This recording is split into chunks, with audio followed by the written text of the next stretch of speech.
Hi hello good evening. ಇವತ್ತು sudden ಆಗಿ KP ದೊಡ್ಡಿಗೆ ಹೋಗುವಂಥದ್ದು ಪ್ಲಾನ್ ಆಯಿತು. ಯಾಕೆ ಅಂದರೆ ಕೃಷ್ಣ ಅವರಿಗೆ ಅಲ್ಲಿ ಸ್ವಲ್ಪ ಕೆಲಸ ಆಯಿತು ಮನೆ ರಿಲೇಟೆಡ್ ಆಗಿ.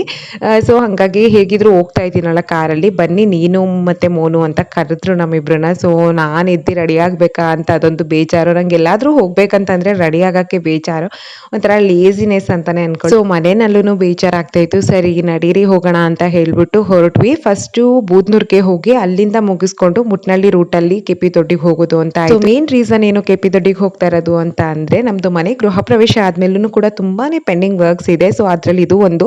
ಸೊ ನಮ್ಮ ಮನೆ ಗ್ರೌಂಡ್ ಫ್ಲೋರಲ್ಲಿ ಮೇನ್ ಡೋರ್ ಎಲ್ಲ ಚೆನ್ನಾಗಿ ಆಗಿದೆ. ಸೊ ಸೈಡಲ್ಲಿ ಒಂದು ಡೋರ್ ಇದೆ, ಆ ಡೋರ್ ಇನ್ನ ಆಗಬೇಕಿತ್ತು.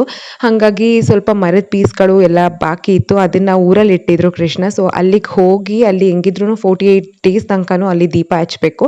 ದೀಪ ಹಚ್ಚಿದಾಗೂ ಆಗುತ್ತೆ. ಹೋಗಿ ಪೀಸ್ ಎಲ್ಲ, ಅದು ಮರದ ಪೀಸ್ ಎಲ್ಲ ಇರುತ್ತಲ್ಲ, ಅದನ್ನೆಲ್ಲ ತಗೊಂಡು ಹೋಗಿ ಕೆಪಿ ದೊಡ್ಡಿಗೆ ಕೊಡಬೇಕು. ಯಾಕೆಂದರೆ ಆಚಾರ್ಯ ಅಣಿಗೆರೆ ಅವರು. ಸೊ ಅಲ್ಲೇ ಮಾಡ್ತೀವಿ ಇದೊಂದು ಪೆಂಡಿಂಗ್ ವರ್ಕು, ಡೋರ್ ಎಲ್ಲ ಮಾಡ್ಕೊಂಡು ಬಂದು ಆಮೇಲೆ ಫಿಕ್ಸ್ ಮಾಡ್ತೀವಿ ಅಂತ ಹೇಳಿದ್ರು. So this is the reason. ಮತ್ತೆ ನಾನು ಗೃಹ ಪ್ರವೇಶ ದಿನ ಹೋಗಿದ್ದಕ್ಕೆ ಇವತ್ತೇ ಬಂದಿದ್ದು. ಸೊ ಮೋನು ಕಾರಲ್ಲಿ ಬರ್ತಿದಂಗೆನೆ ಮಲ್ಕೋಬಿಟ್ಲು. ಸೊ ಹಂಗಾಗಿ ನಾನು ಅವಳ ಜೊತೆ ಕಾರಲ್ಲೇ ಇದ್ದೆ. ಅವಳನ್ನ ಎತ್ಕೊಂಡು ಬಂದು ಇಲ್ಲಿ ಮಲಗಿಸಿದ್ರು ಡಿಸ್ಟರ್ಬೆನ್ಸ್ ಆಗುತ್ತೆ ನಿದ್ದೆಗೆ ಅಂತ ಹೇಳ್ಬಿಟ್ಟು ಕಾರಲ್ಲೇ ಕೂತಿದ್ದೆ. ಕೃಷ್ಣ ಅವರು ಹೋಗಿ ಮರದ ಹಲಗೆಗಳೆಲ್ಲ ತಗೊಂಡ್ರು. ಸೊ ಅವರು ಮೋನು ಹತ್ರ ಬಂದಮೇಲೆ ನಾನಿಲ್ಲಿ ಬಂದು ದೇವ್ರಿಗೆ ಪೂಜೆ ಮಾಡಿದೆ. ಒಂಥರ ಪೀಸ್ಫುಲ್ ಅಂತ ಅನ್ನಿಸ್ತಾ ಇತ್ತು, ಖುಷಿ ಆಯಿತು ನಮ್ಮ ಸ್ವಂತ ಮನೆಯಲ್ಲಿ ನಾವು ಪೂಜೆ ಮಾಡೋಕ್ಕೆ. ಸೊ ಇದ್ರ ಕಂಟಿನ್ಯೂಷನ್ ಪಾರ್ಟ್ ನೆಕ್ಸ್ಟ್ ಬರುತ್ತೆ. Keep watch my videos. Until then